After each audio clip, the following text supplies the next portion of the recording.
Selamat datang di podcast Beranda Pendeta, tempat kita berbagi, belajar, dan diberkati. Shalom sahabat pendeta terkasih. Senang sekali jika kami dapat menjumpai Anda semua dalam program podcast yang kami beri nama Sharpen, Sharing Pendeta. Sebuah program yang dimaksudkan untuk saling berbagi pengalaman iman, pelayanan, insight dari sharing hamba-hamba Tuhan yang menjadi narasumber acara ini. Telah hadir di tengah kita narasumber Sharpen episode pertama. Seorang hamba Tuhan yang saat ini melayani sebagai gembala sidang dan ketua sinode Gereja Kristus Tuhan, Pendeta Hadi Sugianto. Ya, silakan berikan tepuk tangan virtual. Beliau menyelesaikan studi di Institut Injil Indonesia pada tahun 1995 untuk meraih gelar sarjana teologia. Lalu di tahun 1999 menyelesaikan studi MDiv-nya di lembaga yang sama. Lalu menyelesaikan studi MTH di STTA Lawang pada tahun 2015. Beliau memiliki seorang istri dan 3 orang anak yang sudah cukup besar. Yang pertama ada Xavier Clement, 25 tahun, Xaviera Carmelita, 23 tahun, dan Xavier Kesen, 17 tahun.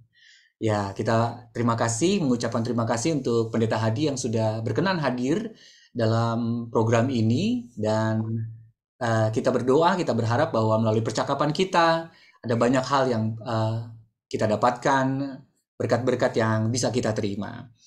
Seperti yang saya sudah sampaikan di awal, tema kita pada hari ini adalah tentang kelelahan spiritual. Judulnya Yang Terkasih, Para Pendeta yang Lelah. Ya, saya sudah membayangkan bahwa kelelahan yang dialami oleh para pendeta itu memang mungkin bukan barang baru, bukan persoalan baru, bukan isu yang baru ya Pak Pendeta ya, tapi isu yang barangkali juga dialami oleh Bapak Ibu yang mendengarkan acara ini atau program ini pada hari ini. Itu sebabnya mengapa kita akan lebih memperdalam percakapan kita pada hari ini dengan Bapak Pendeta Hadi. Dan kita akan mulai saja dulu ya Pak Pendeta Hadi dengan pertanyaan pertama nih. Sebetulnya apa sih yang dimaksud dengan kelelahan secara spiritual? Dan apakah memang ada tokoh-tokoh di dalam Alkitab yang juga mengalami kelelahan spiritual ini, Kak Hadi? Silakan. Iya, kalau pertanyaannya adalah kelelahan secara spiritual, maka bagi saya kelelahan spiritual itu adalah sebuah kondisi di mana kita itu sudah terkuras habis ya, baik secara emosional, itu berkaitan dengan suasana hati, mental, itu berarti juga kita sudah nggak bisa memikirkan sesuatu, jalan keluar juga nggak bisa kita temukan, begitu. Ditambah juga kelelahan secara fisik, begitu. Nah, sementara pasokan yang harus masuk di kehidupan kita itu tidak segera datang, gitu.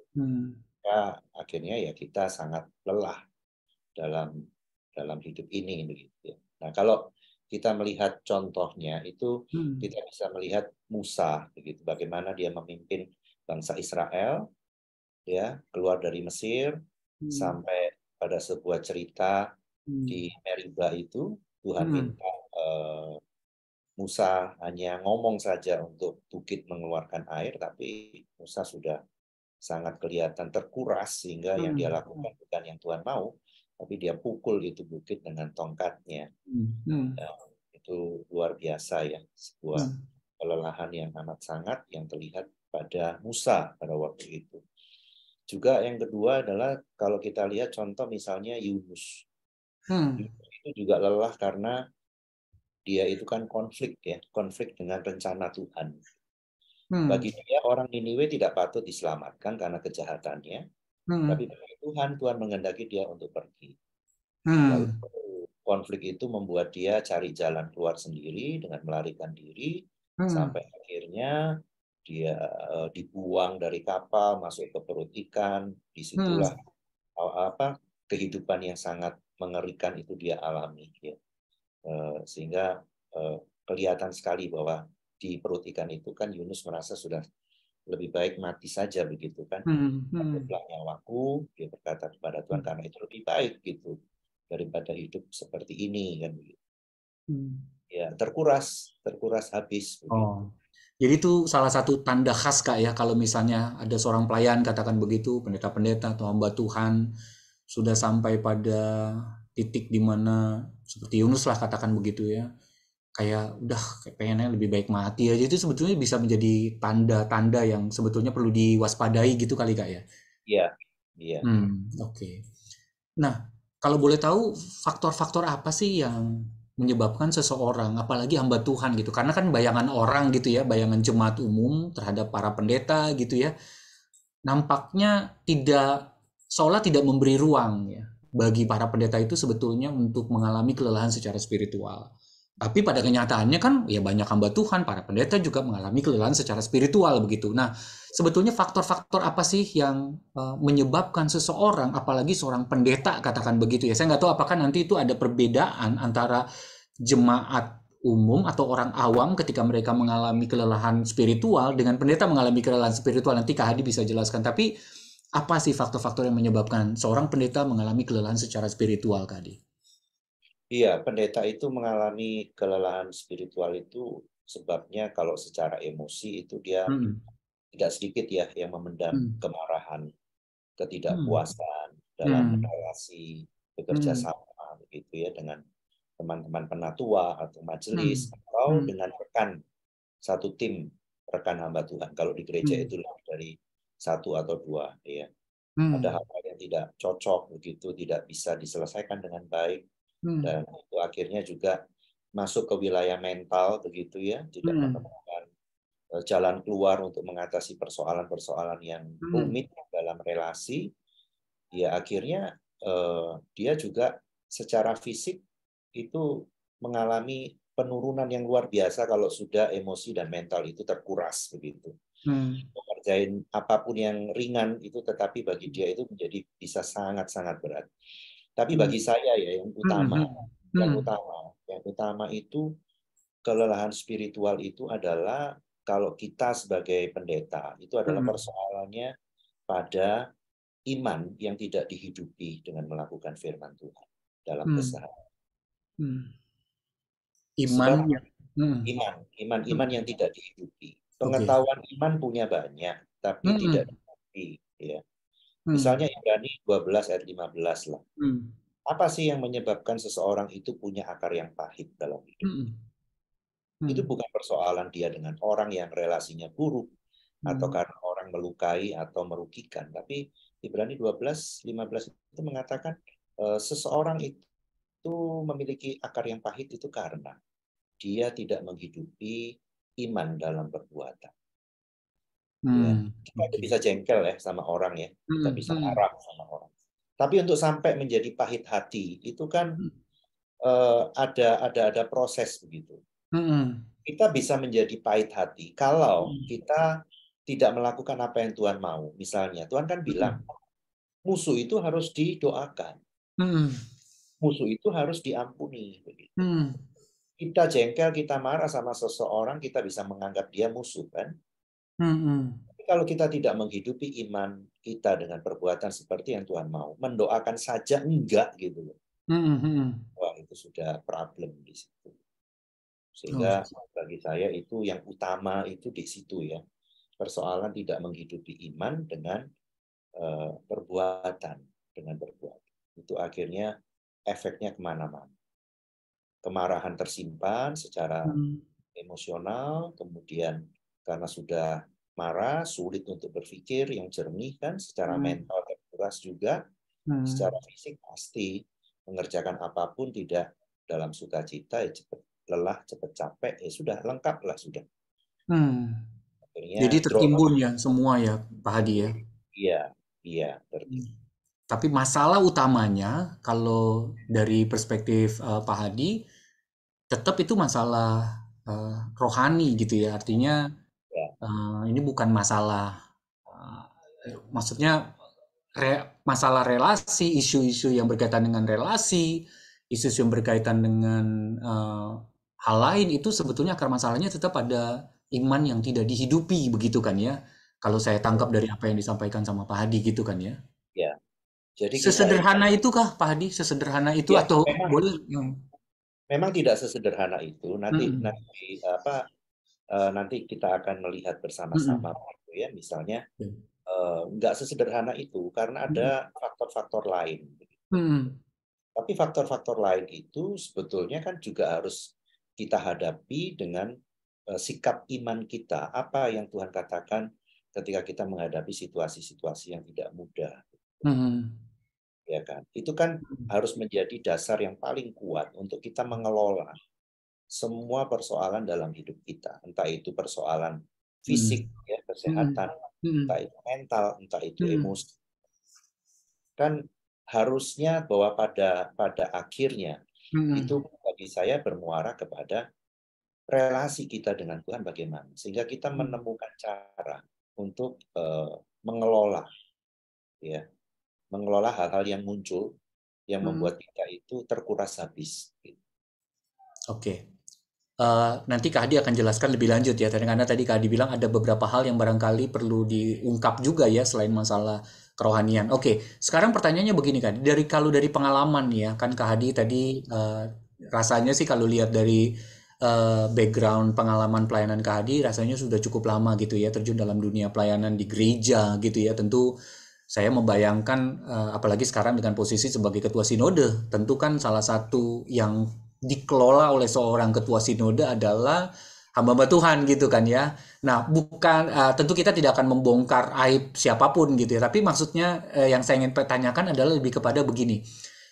Kalau dari pengamatannya Kak Hadi gitu ya, sebagai seorang gembala, sebagai seorang hamba Tuhan, juga seorang ketua sinode gitu ya, apakah kelelahan rohani atau ya kita sebut saja sebagai eh, orang-orang yang mengalami burnout gitulah, hamba-hamba Tuhan yang mengalami burnout gitu, itu eh, punya sebetulnya memiliki potensi untuk merusak pelayanan nggak sih Kak Hadi? Maksud saya pengen supaya kita semua dapat gambaran gitu bahwa eh, pengalaman persoalan ini nggak bisa dianggap remeh lah, katakan begitu. Karena memang ada daya rusaknya, memiliki daya rusak juga, bukan hanya bagi yang bersangkutan, tapi juga bagi pelayanan. Nah ini Kadi bisa memberikan menjelaskan kepada kami gitu ya, dan juga bisa memberikan contoh-contoh konkretnya Kadi, silakan. Iya, jawaban saya kalau Hmm. pertanyaannya bisa merusak Hmm. pelayanan atau enggak, jawabannya adalah bisa iya, bisa tidak. Gitu. Oh, Karena itu oke. sangat bergantung Hmm. kepada pribadi seseorang, bagaimana dia Hmm. bisa cepat untuk menyadari dan Hmm. kemudian dia juga tergantung bagaimana dia bisa mengelola semua situasi yang dia Hmm. hadapi yang Hmm. tidak Hmm. mudah. Ya. Hmm. Dalam lapangan saya menemukan ada orang-orang yang sangat baik meskipun sangat tertekan, Hmm. tidak membuat kerusuhan begitu ya, kerusuhan Nah. kemudian pertengkaran. Tetapi saya juga menemukan ada yang ya memang harus kemudian jatuh begitu ya, Hmm. jatuh, kemudian terjadilah pertengkaran pendeta dengan rekan sendiri ya dalam Hmm. tim pelayanan, pendeta dengan penatua begitu. Hmm. Dan itu merusak begitu. Sehingga tidak sedikit kemudian kan kalau misalnya ada beberapa gereja pakai sistem kontrak begitu, Hmm. itu ya nggak diperpanjang. Hmm. Nggak diperpanjang untuk masa pelayanan berikutnya. Hmm. Karena ya gereja melihat ada karakter-karakter yang sulit, penguasaan Hmm. diri yang sangat jelek, ya, tidak memberikan teladan, karena Hmm. bagi jemaat itu melihat sesulit apapun, sejengkel apapun, seemosional apapun yang namanya hamba Tuhan itu harus bisa menunjukkan penguasaan diri. Hmm. Hmm. Kalau Hmm. tidak, itu problem. Maka tidak sedikit ya yang kemudian rusak, kemudian tidak diperpanjang. Gitu. Hmm. Ya, ya. Itu yang saya amati dan itu yang terjadi begitu. Hmm. Sampai kan ada Nah yang itu. bilang gitu kan waktu Hmm. pendeta bertengkar dengan salah satu penatua misalnya di Oh. rapat. Kamu atau saya yang keluar? Hmm. Nah, loh, ini gimana nih? Kamu atau saya yang keluar? Ya, kamu atau saya yang keluar begitu. Hmm. Memang yang ini kan sesuatu yang tidak mudah dan ya tidak patut lah ya kan. Kan Hmm. tidak patut begitu. Oh, Kenapa penyelesaiannya seperti itu? Kan kan ini bukan soal kamu atau saya yang keluar, kan harusnya iya. begitu. Ya, tapi karena orang yang lelah itu kadang ya sudah menghadapi situasi yang sangat sulit. Musa pun dari kelelahan dia pukul pakai tongkat ya nggak boleh masuk Kanaan kan Iya. sama Tuhan. Ya rusak Tepat. akhirnya. Iya, iya. Rusak Jadi kan. ya ada konsekuensi ya Kak Adia Ya, dari ada dari konsekuensi. dari apa yang terjadi gitu ya. Cuman masalahnya kalau memang dia sudah sendiri sudah sampai pada tahap di mana dia tidak bisa mengontrol lagi Ya, situasi batinnya yang sedang mengalami burnout gitu atau stres itu eh, apa yang seharusnya maksudnya bagaimana kita katakanlah sebagai orang eh, yang melihat itu gitu ya, itu bagaimana kita bisa bisa menolong ya Kak Dia. Maksudnya saya membayangkan kalau ada hamba Tuhan katakan gitu ya. Ya tentu bisa aja sih kemudian dia gampang kita secara peraturan kan tentu ada ya misalnya kalau melakukan itu kemudian ada pendisiplinan segala macam gitu sampai kemudian tidak diperpanjang dan segala macam tentu kan itu secara administratif ya mungkin mudah ya tapi bagaimana ketika kita lihat bahwa dia memang ini orang udah nggak sanggup lagi nih menghadapi apa mengelola suasana batinnya yang betul-betul dalam kondisi yang sudah depresi atau stres gitu itu gimana Kak Dia? iya Hmm. itu dari sisi yang lain ya. Hmm. Yang lain itu artinya gini, kita tetap Hmm. harus peduli dengan Hmm. orang-orang seperti ini. Hmm. Karena bagaimanapun juga pasti ada problem kan dalam diri Yes. orang ini. Heeh. Problemnya ya mungkin yang sangat jelas kelelahan secara spiritual. Hmm. Problem yang lain apakah ada misalnya Hmm. secara mental misalnya Hmm. terjadi persoalan yang kemudian ada penurunan di situ. Hmm. Hmm. Dari sisi yang lain kita tetap harus peduli, menolong dia itu pasti ya, menolong dia itu Hmm. pasti. Apakah dia akan dirujuk misalnya Hmm. begitu untuk Hmm. bisa profesional? Karena saya mengenal beberapa rekan pendeta itu Hmm. datang ke psikiater dan dirawat Hmm. oleh psikiater, dirawat Hmm. oleh psikiater. Dia harus minum obat teratur begitu, Hmm. dan itu kan tidak tabu. Itu sesuatu hal yang oke. Ketika kita Hmm. lihat ada orang-orang yang begini, ya kita tetap harus tolong. Hmm. Kita tetap harus tolong. Tetapi kan kadang-kadang kita menemukan ada gereja yang sudah tidak mau mentolerir Iya. ketika "Loh, kita punya bantuan model begini, Hmm. ya syukur kalau jemaat itu masih punya hati Hmm. memaklumi, menerima Hmm. kekurangan.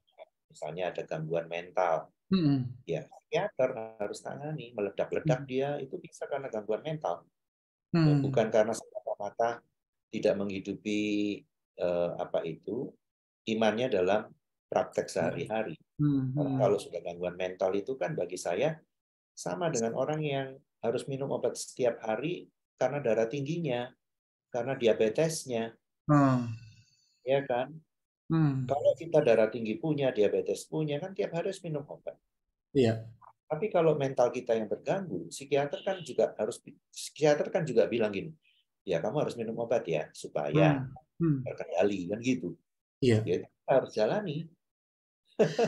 Itu menarik Pak Hadi ya karena maksud saya jujur aja saya jarang sekali mendengar ya. Maksudnya ada hamba Tuhan gitu ya yang apalagi yang belum pernah lah ya mungkin bukannya tidak pernah tapi belum pernah mendengar ada hamba Tuhan yang sekelas ketua sinode yang bisa memaklumi situasi-situasi psikologis apa namanya seorang hamba Tuhan yang sudah berada pada posisi di mana dia mengalami stres yang begitu berlebihan sehingga harus dirawat sama psikiater.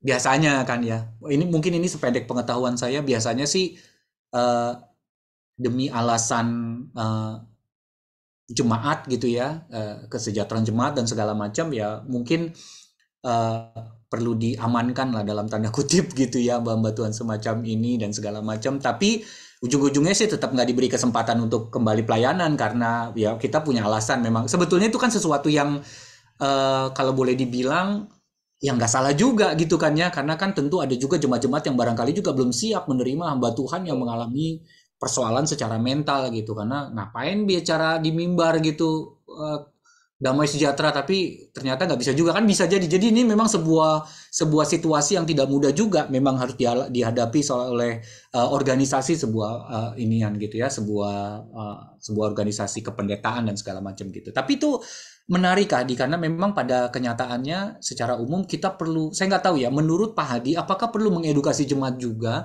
untuk bisa memahami situasi-situasi yang dialami oleh hamba Tuhan gitu, sehingga ketika mereka mungkin berhadapan dengan apa namanya, isu-isu semacam itu di dalam gereja mereka, mereka bisa memahami itu satu. Lalu sampai sejauh mana sih sebetulnya seorang, katakanlah jemaat bisa memahami kelelahan spiritual yang dihadapi oleh seorang hamba Tuhan sampai dia menemukan pemulihan.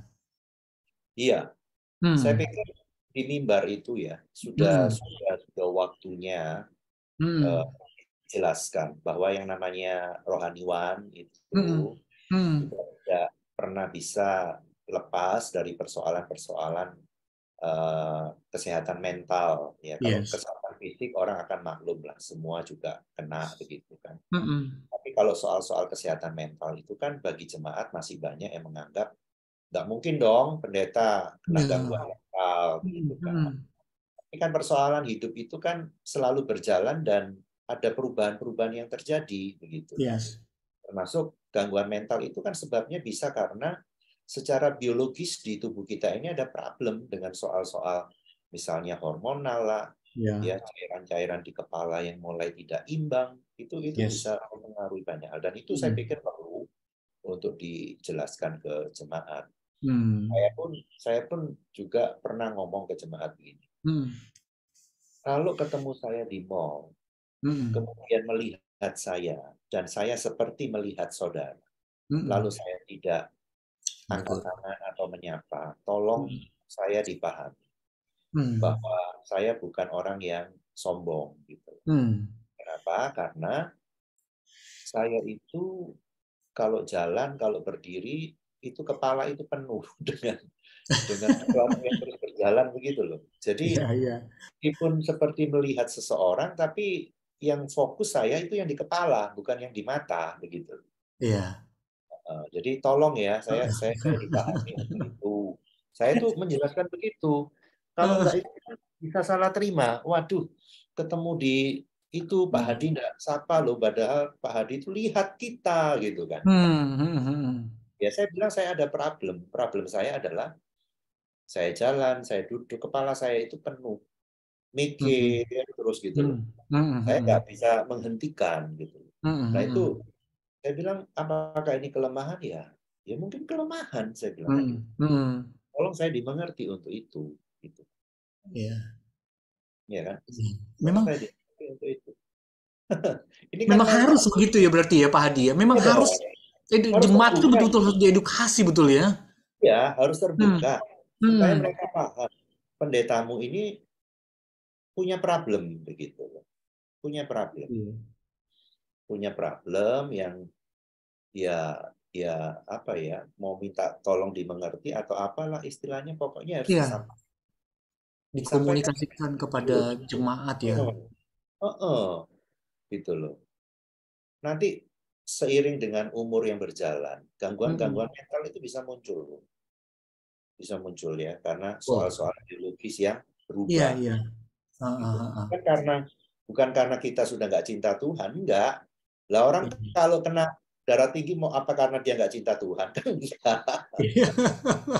Iya kan? Kena Iya, diabetes betul, apa betul. karena dia nggak cinta Tuhan? Kan enggak juga. Iya, betul. Nah kalau orang kena di bagian kepala cairannya berkurang lalu nggak Hmm. imbang, kecemasannya jadi besar misalnya begitu. Heeh. Kedihannya bisa muncul sewaktu-waktu. Apa karena dia nggak cinta Tuhan? Kan enggak. Hmm. Kan ada problem di sini nih, Bro. Yes, betul, betul. Yang nggak imbang, tiba-tiba sedih, tiba-tiba cemas, ya kan? Iya.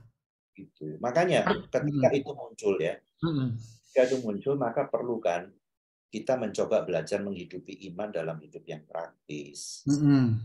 Misalnya begini, ketika itu muncul, ya kita naikkan doa yang singkat kan. Tuhan Ya. tolong saya. Ini tiba-tiba saya sedih sekali. Yang aku nggak tahu sebabnya loh Tuhan. Hmm. Hmm. Kenapa aku jadi cemas Tuhan? nggak ada sebabnya Tuhan. Tapi hatiku cemas. Hmm. Tuhan tolong aku, Tuhan tolong. Nah itu maksudku iman dipraktekkan, Oke. ya kan? Oke. Untuk menolong. Lah kalau misalnya dalam rapat penatua majelis, Hmm. tiba-tiba itu yang muncul gimana? Kan Hmm. harus doa pendek yang kita naikkan. Iya, Tuhan tolong betul. saya, ini situasi lagi rapat, ini kecemasan saya tinggi, saya tidak mau salah ngomong, tidak mau salah bereaksi. Itu Oke. pasti akan ada situasi yang lain akan membungkus kita gitu loh. Iya. Paling nggak kesadaran kita sudah terbentuk hati-hati, kamu harus Iya. hati-hati kan gitu. Iya, betul. Ya kan, kamu harus Iya. hati-hati kan gitu. Itu Iya. sebabnya itu tadi penting, iman harus dipraktekkan. Oke. Tolong saya, kalau Tuhan tidak tolong, saya nggak sanggup. Kan gitu. Yes. Tuhan tolong saya melewati ini. Ini rapat Hmm. belum selesai Tuhan. Hmm. Saya mau tidak salah dalam bereaksi. Ya mungkin pilihannya nggak banyak ngomong, kan nggak Iya. apa-apa.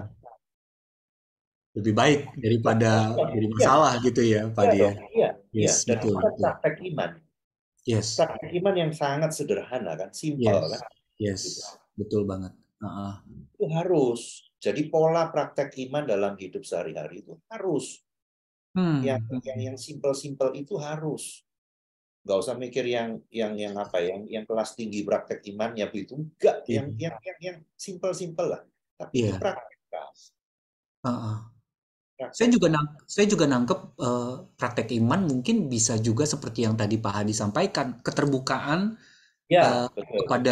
kepada diri sendiri. Pertama Ya. berdamai dengan diri sendiri, juga keterbukaan kepada jemaat ya, tadi yang seperti yang Pak Hadi sampaikan tadi, itu kan bagian dari praktek iman sebenarnya ya. Ya, Ya. iya dong. Betul. Sekarang gini ya, cerita dari Tuhan itu waktu ketemu dengan seorang bapak yang anaknya sakit, ya kan?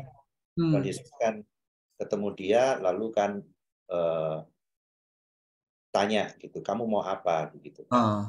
Bapak ini kan ngomong, Tuhan tolonglah aku yang kurang percaya. Yes. Itu bagi saya statement iman loh. Ya, betul. Tolonglah aku yang kurang percaya. Percayaannya. Itu statement iman. Apa artinya? Aku gak berdaya. Aku belum sampai ke sana. Tolonglah aku yang belum sampai. Kan iman. Betul. Iman itu kan bukan dalam nama Yesus pasti kan tidak begitu. Iya. Ya kan, tidak begitu. Tapi ketika jujur ngakuin, ya aku memang kurang, ada kelemahan, itu praktek iman. Iya. Makanya itu kelelahan spiritual bagi saya penting untuk kita terus kembali mempraktekkan iman dalam hal-hal yang kecil. Yes. Walaupun sebabnya ada banyak ya orang kelelahan. Iya.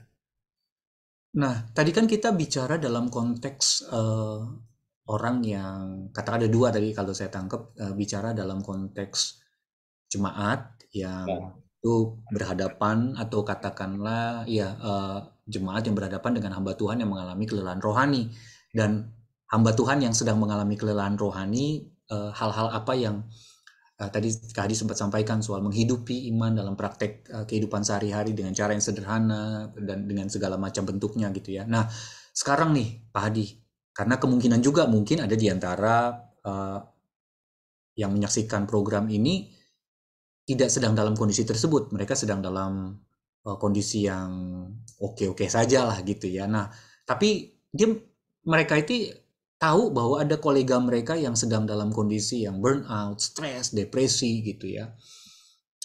Apa sih yang bisa kita lakukan Pak Hadi ketika kita jadi hamba Tuhan yang koleganya sedang mengalami masalah-masalah depresi, stres, burnout semacam ini? Iya, kalau saya berjumpa dengan rekan hamba Tuhan yang seperti itu, biasa yang saya lakukan adalah saya ajak ke kafe. Oh, oke. Iya, saya nggak suka ngajaknya bicara di gereja. Ayo ke gerejaku yuk. Nggak suka. Oke. Tapi dia juga hidupnya di gereja begitu kan. Ngapain diajak ke gereja? Ajak ke kafe. Ayo minum kopi, makan kue. Dia bercerita, kemudian bercerita. Nah, pengalaman saya, orang kalau diajak ke kafe, itu ceritanya banyak. Jadi Ceritanya apa? Sorry, Pak Adi. ceritanya jadi banyak. Jadi banyak, oke. Dia ceritakan banyak begitu. Ah, ah. Dia nggak simpan lagi. Gitu. Oke. Dia ceritakan banyak. Nah, sambil dia bercerita, paling nggak kan saya mulai mencoba untuk menelaah, begitu, mendiagnosa ini permasalahannya apa. Gitu. Apakah memang ada persoalan mental yang harus ditangani, ataukah sekedar ya mungkin karena cuma marah yang nggak terselesaikan, ada masalah, nggak ada jalan keluar, atau karena pekerjaan pelayanan yang terlalu banyak. Nah, kalau kemudian saya menemukan ada seperti gangguan mental begitu ya, saya coba untuk sarankan ke profesional kan begitu. Sarankan ke profesional, dan saya akan bilang nggak usah malu. Semua kita ini bisa sakit. Sakit kita bentuknya saja yang beda. Ada di fisik, ada yang di mental. Fisikmu bagus semua, tapi mental kita bisa sakit. Ya kan? Kalau dia cemasnya nggak selesai-selesai, tidak bisa tidur dengan baik. Nah, ini problem apa ini? Ya, kecemasannya melampaui yang tidak seharusnya. Kadang kalau sudah melihat kok rasanya nggak pas ya dengan record pelayanan begitu panjang, kok cemasnya begini gitu. Ini kan ada something yang ini mental ini. Gitu. Iya, ya. Ini saya kira pendekatan pendeta urban ini ngajakin ke kafe gitu ya untuk ngobrol lebih terbuka gitu. Iya, betul betul. Saya setuju ya. Dan saya pikir mungkin teman-teman yang menyaksikan program ini juga mungkin bisa boleh juga gitu ya. Maksudnya belajar dengan karena inti daripada yang saya tangkap dari apa yang Pak Hadi sampaikan sebetulnya kan kita berusaha supaya mereka yang sedang mengalami masalah-masalah semacam itu atau masalah-masalah depresi, stres ataupun katakanlah masalah-masalah yang berkaitan dengan mental issue gitu punya ruang untuk membuka diri kan sebetulnya intinya gitu ya Pak Adi ya. Mereka merasa nyaman untuk menyampaikan apa yang menjadi pergumulan mereka gitu kan ya sehingga justru keberadaan kita sebagai kolega katakan gitu yang saya tangkap itu justru bisa nantinya bisa memberikan perspektif atau memberikan mungkin nggak jawaban kali ya karena kita sendiri ya mungkin dia sendiri sebetulnya udah punya jawaban juga kadang-kadang begitu kan ya tapi paling tidak bisa menjadi teman yang mendampingi gitu ya untuk mereka kemudian bisa menemukan akar masalah mereka, menyadari akar masalah mereka dan kemudian sama-sama menemukan apa yang menjadi solusi, katakan paling tidak solusi awal lah gitu ya untuk mengatasi persoalan-persoalan yang mereka hadapi. Seperti yang tadi Pak Hadi bilang kan, ya siapa tahu masalahnya sebenarnya cuma masalah marah-marah doang aja dia nggak kesel aja misalnya katakan sama satu hamba Tuhan atau sama jemaat atau majelis gitu ya nggak selalu bicara soal mental dalam pengertian yang begitu kompleks segala macam gitu ya. Oke, nice. Nah sekarang yang terakhir nih Kak Adi. Pak Adi pernah nggak sih ngalamin kayak burnout gitu dalam pelayanan yang sudah cukup relatif cukup lama ini gitu cukup panjang dalam pelayanan selama ini pernah nggak ngalami kayak begitu Pak Adi? Oh iya pasti dong. Oh oke. Pasti dong. Nggak mungkin enggak lah ya. Oke. Saya pasti saya mengalami itu dan itu ya enggak sekali lah berkali-kali saya mengalami. Kalau sudah seperti itu saya biasanya cari sebabnya apa sih. Oke. Duduk tenang cari sebabnya apa. Kemudian saya juga kebetulan jemaat itu punya villa begitu di luar kota. Saya suka bilang villa lagi kosong, pinjem dong. Kosong ke sana aja, saya ke sana. Saya bilang ke penantua, saya 2 hari di sana. Ya saya di villa itu untuk merenungkan ulang apa sih, kenapa sih gitu, cari sebab. Ya tentu bawa istri begitu ya. Kemudian yang paling penting itu adalah dalam hidup kita harus punya sahabat. Oke. Ya kita punya teman banyak oke, tapi sahabat Karena itu adalah tempat kita bisa bercerita apa adanya dan bisa dimengerti. Pelayanan kalau misalnya menjadi pendeta, sulit bercerita yang terjadi dengan rekan penatua. Sulit. Dengan rekan satu tim juga tidak gampang, nggak semua bisa kita ceritakan. Ya, misalnya di tim itu ada 5, kan nggak bisa semuanya juga. Tapi kalau kita punya sahabat, 1 atau 2 itu menolong banyak ya untuk kita bisa bercerita. Karena itu penting. Itu penting. Nice. Kemudian yang berikutnya itu begini. Kalau saya itu mencoba untuk membuang kebiasaan mengontrol. Maksudnya gimana? Kontrol itu begini, kadang-kadang kita itu terjebak pada kalau sudah buat keputusan, pengennya keputusan itu harus jadi seperti yang kita mau. Oke. Kalau itu nggak terjadi, kita marah-marah. Ya, entah itu karena perasaan merasa berhak sebagai pendeta, perasaan berhak sudah punya pengalaman lama. Kalau planning itu tidak berjalan seperti yang seharusnya, marah-marah. Nah itu juga kadang-kadang menjadi sebab yang nggak disadari, tetapi itu berdampak luar biasa, menjadi sangat lelah. Oke. Karena itu berarti kan kita nggak kasih uang Tuhan untuk interupsi dalam hidup kita. Betul. Memangnya kalau sudah kita buat planning, Tuhan nggak boleh interupsi. Ya, Tuhan kan interupsi lewat teman, lewat penatua, lewat siapa. Kenapa mesti marah? Kalau marah itu berarti saya sedang mengontrol. Semuanya harus jadi seperti saya mau. Bukan yang Tuhan mau. Itu celaka. Itu membuat sangat lelah. Karena nggak sadar, tapi itu yang dialami terjadi. Oh, luar biasa. Pak Hadi, kesimpulan terakhir sebelum kita mengakhiri percakapan kita pada hari ini. Apakah ada yang Pak Hadi mau sampaikan sebagai kesimpulan dari percakapan kita? Silakan. Iya, bagi saya kita jadi pendeta itu hiduplah sederhana.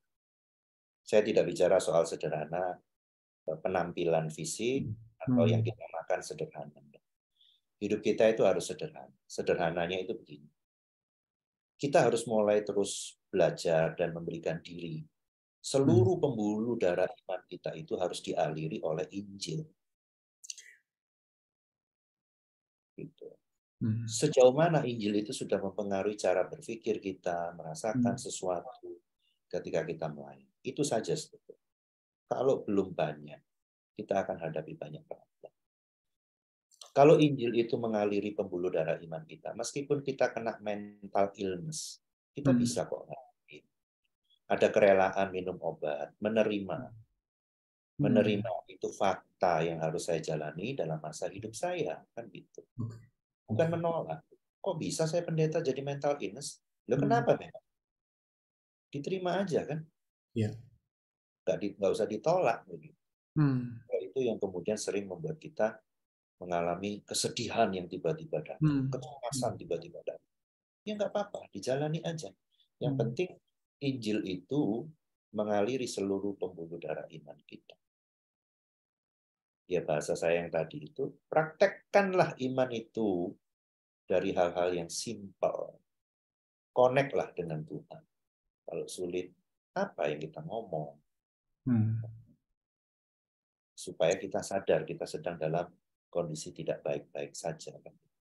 Yes, wow, terima kasih. Saya sendiri sebagai hamba Tuhan yang mewawancarai Pak Hadi pada hari ini sangat diberkati lewat penjelasan yang sangat luar biasa hari ini. Dan saya yakin juga Pak Hadi, teman-teman di sana yang menyaksikan acara ini juga diberkati ya, karena pada akhirnya memang ini memunculkan kesadaran bahwa ya setiap kita sebetulnya walaupun hamba Tuhan nggak rentan ya terhadap kita sendiri mengalami mental issue gitu ya dalam kehidupan kita. Tapi bukan berarti itu menjadi akhir dari segala-galanya gitu ya, karena selalu ada ruang untuk bisa pemulihan yang dari Allah sepanjang kita menyadari bahwa persoalan utama daripada persoalan mental yang dihadapi, spiritual yang dihadapi oleh banyak hamba Tuhan itu adalah kita harus kembali lagi belajar untuk menghidupi iman kita, bahkan pada hal-hal yang sangat sederhana dan praktis ya, keterbukaan kepada orang lain, kesadaran bahwa memang saya membutuhkan bantuan orang lain, saya membutuhkan orang lain untuk bisa ikut terlibat dalam persoalan-persoalan mental yang sedang saya hadapi, dan itu yang sebetulnya justru akan membawa saya pada pemulihan. Wow, terima kasih Pendeta Hadi untuk waktu yang diberikan untuk menyampaikan hal-hal yang luar biasa pada hari ini terkait dengan pergumulan spiritual, kelelahan spiritual yang dihadapi oleh para pendeta. Terima kasih juga untuk teman-teman, hamba-hamba Tuhan, para pendeta yang sudah bergabung dalam podcast Sharepen pada hari ini, sharing pendeta pada hari ini. Kami berharap bahwa sharing pada hari ini memberikan wawasan sekaligus menguatkan kita sebagai hamba-hamba Tuhan dalam tanggung jawab pelayanan yang Tuhan percayakan. Sampai jumpa di episode sharing pendeta selanjutnya. Selamat berkarya. Tuhan memberkati kita semua. Terima kasih Tuhan. Terima kasih sudah menyaksikan tayangan ini. Sampai jumpa di tayangan podcast berikutnya. Tuhan memberkati.